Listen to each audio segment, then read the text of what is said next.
భగవద్గీత అనేది మనిషి జీవితానికి మార్గదర్శకంగా నిలిచే దివ్యమైన గ్రంథం. ఈ గ్రంథంలో ధర్మం, కర్మం, ఆత్మతత్వం, యోగం, జ్ఞానం వంటి జీవన సారాంశాలు ఉన్నాయి. ఇది కాలాన్ని దాటి, ప్రాంతాలను దాటి ప్రతి ఒక్కరి హృదయాన్ని స్పృశించే శాశ్వత జ్ఞానమయమైన మార్గదర్శనం. భగవద్గీతలో మొత్తం 18 అధ్యాయాలు, అందులో 700 శ్లోకాలు ఉన్నాయి.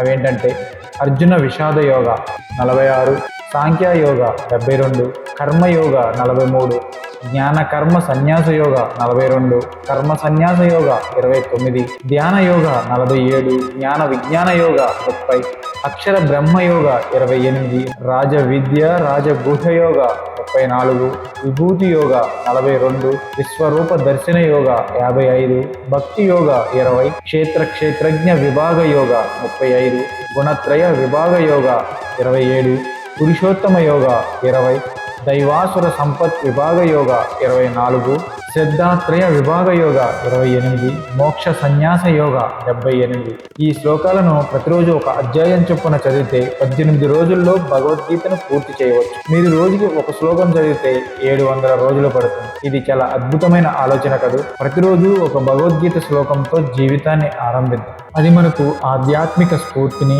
సాంస్కృతిక వారసత్వాన్ని అందిస్తుంది. భగవద్గీతను చదవండి, మా ఛానల్ని ఫాలో అవ్వండి.